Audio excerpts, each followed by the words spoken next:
The Platinum 3776 was first introduced in 1978. The name 3776 refers to the height of Mount Fuji measured in meters. And since its first introduction, it's been offered in a variety of different colors. I have this one in a beautiful translucent blue finish, which Platinum calls Chartres Blue. And that color pays homage to the Chartres Cathedral in France, which is famous for having one of the most complete and well-preserved collections of medieval stained glass. Overall, the pen is a pretty moderate size, and it is a cigar-shaped fountain pen with rounded bottom and top finials. The top finial is separated from the cap with a single metal band, and then we can see a bent metal clip, which is springy and functional. The cap is pretty straight down to a two-piece cap band, which reads number 3776, Platinum, made in Japan. Inside this cap, we have Platinum's slip and seal capping mechanism, which is a little bit challenging to see in this finish. I hope that it can come across okay on the camera. It contains a plastic cap liner, which is spring-loaded. If I unscrew the cap, we can see the spring extend and the nib become loose. And likewise, if I tighten the cap, the spring will contract. Platinum advertises this slip and seal mechanism is able to keep the nib wet and ink inside your pen for up to 2 years. The cap comes off in 1 and about a half turns to reveal a 14-karat gold nib with very broad shoulders. The top of the nib features scroll work that resembles Mount Fuji, and then we can see a heart-shaped breather hole, followed by number 3776, the Platinum logo, 14K, an M for medium, but you can get this in a variety of other sizes, and 585 denoting a 58.5% gold content. And on the back, we can see a black plastic feed with an inlet near the top to draw ink into the pen. The grip section starts with a chamfered edge, and then we have a taper to a metal band, followed by threads, which are pretty smooth to the touch. There's then a moderate step up to the barrel, and the barrel has a very subtle taper thinning down to a metal band, followed by a rounded off end finial. In the hand, the pen is very lightweight, well balanced, and a suitable length for long writing sessions if you have medium or smaller hands. But if you have medium to large hands, you are going to want to post the cap, and luckily the cap posts deeply and very securely. It transfers the weight just about to the crook of my hand and makes for a very comfortable writing experience. In terms of size comparisons, here's the Platinum 3776, a typical Pilot G2 rollerball pen, and your standard Sharpie. Before we disassemble the 3776, I wanted to take a moment here to compare it with a few other Japanese-made fountain pens. First up, I have a Pilot Custom 74, and this is another entry-level gold nib fountain pen, and it's a true titan of our industry. This one is pretty comparable in overall length to the 3776, and it's another cigar-shaped fountain pen. And next up, I have the Sailor Pro Gear Slim, and this one is much more compact than the other two, and also is the only one that has flat end finials. But overall, the styling is pretty similar between these three pens. They all have bent metal clips, and they also have finials that are separated with metal bands. Let's take a look at these pens with their caps removed. All caps unscrew, and in the uncapped form, the 74 is a bit longer than the other two. Let's take a closer look at these sections and nibs. All three nibs are 14 karat gold. The Platinum has the widest of the three nibs, and the grip sections are pretty comparable in overall design. The Pro Gear Slim has the longest grip section, and the Platinum has the most dramatic step up to the barrel. Let's take a look at these pens with their caps posted. All three caps post deeply and securely, and in their posted form, the 74 is again the longest pen, working its way down to the Pro Gear Slim.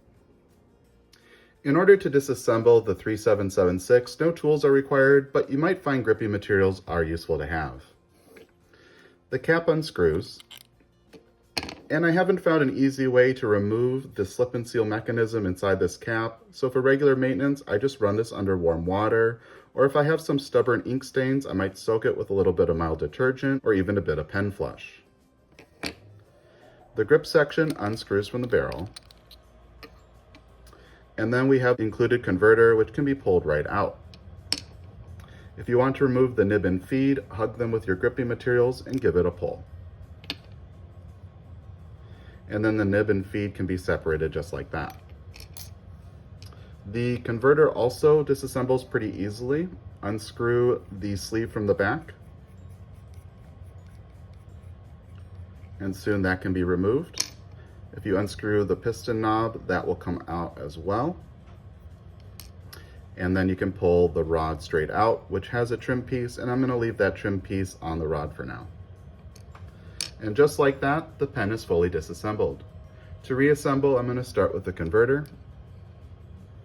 We'll put the piston rod into the back, and this trim piece does have squared off edges which go into slots on the back of the chamber.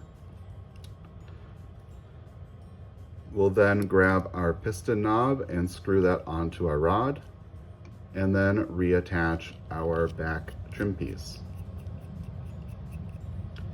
And just like that, we should have a fully functional converter. That looks good. Next, we'll grab our nib and feed. On the back of the nib, there is a squared off edge which lines up to a rib on the feed. And that's great. That means that it's going to be very easy to position properly, and it kind of locks in place so it won't slide around. And then we're going to just simply insert this straight into the grip section. There is no key on this grip section, so the orientation doesn't really matter. And then we're going to install our converter, followed by our barrel, and lastly our cap. And at this point, we're ready to ink up. Inking up the 3776, today I selected Diamine Blue Velvet, which is a nice saturated blue ink and one of my favorites. Cap unscrews, and we'll also remove the cap from the pen, as well as the barrel. We'll make sure that the converter piston is extended all the way down. Dip the nib into ink and screw up the piston rod. In order to get a full fill, I'm going to extend the piston and then draw it up one more time.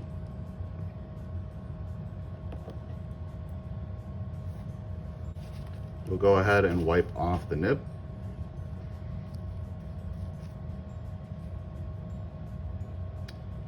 Put the barrel back on our pen, followed by the cap. We'll also cap up our ink. And at this point, we're ready to write. Okay, writing with the Platinum 3776. Cap unscrews, and I am going to post it.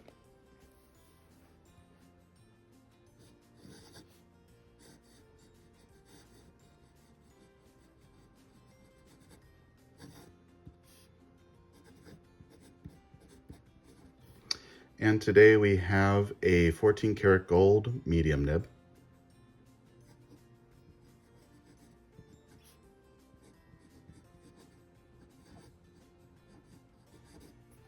And it is a beautifully tuned nib. It's smooth and wet with a moderate amount of feedback. I would say somewhat similar to writing with a number 2 pencil, just exquisitely polished. It also has a little bit of bounce, which we'll see in just a second. In terms of our ink, today we have one from Diamine.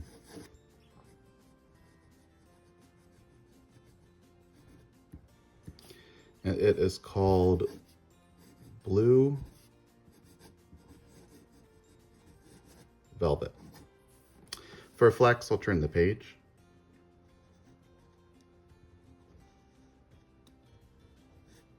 You can see you can get some line variation. It's going from maybe like a fine to a medium broad when you push some extra pressure down.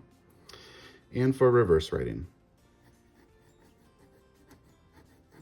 actually pretty smooth. Is a little more toothy than the front ways up. But the feed kept up just fine, so I would say if you're in a pinch for a thinner line, you could certainly consider reverse writing. So what do I think of the Platinum 3776? I really like this pen. I think the design is beautiful, mature, and sophisticated, and yet not boring. The material on this translucent blue resin, is quite captivating. It's subtle but beautiful in person.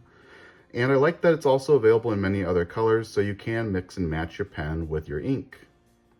Also, I do find this pen to be extremely comfortable in the hand. For me, with medium-sized hands, I can use this unposted just fine, but I do tend to prefer the balance of it when it is posted, and it posts beautifully.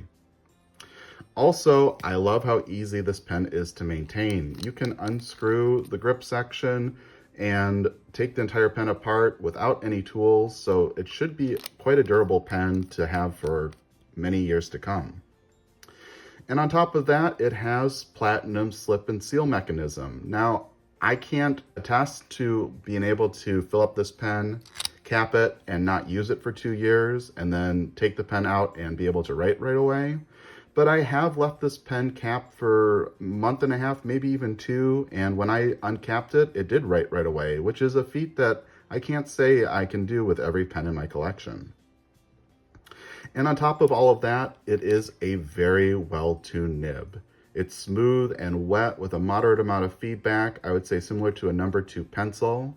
If you've tried Pilot pens and you find that the nibs are a little bit too smooth, or if you've tried Sailor pens and you find that the feedback's just a little bit more than you can handle, this Platinum is really a nice Goldilocks position in between those two. But at the same time, I do see areas to improve with this pen, and actually this nib is one of them. I'm hoping that it comes across fairly clearly on the video here. This is a medium nib, yet it writes closer to a Western fine. And I actually started with an extra fine version of this pen, and I just found it wrote basically like a needlepoint. In fact, Platinum actually makes a ultra extra fine version of this pen, and I can only imagine how thin that line must be. So if you are going to order this pen, consider that the nib is probably going to write a bit thinner for that tipping size than you're used to. And then lastly, and probably just a nitpick, are the threads on this grip section.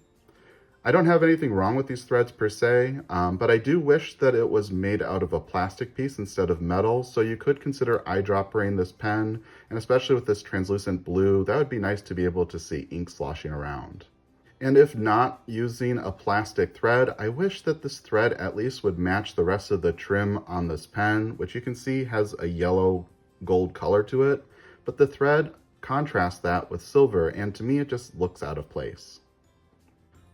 But overall, I am a big fan of this pen. Again, I think it is quite professional looking, but not boring. It's very comfortable in the hand, and the nib is an exceptional tune, a really great entry-level gold nib pen. And with that nice slip and seal mechanism in the cap, this should be a reliable and dependable pen to use for many years to come. And that just leaves me to say,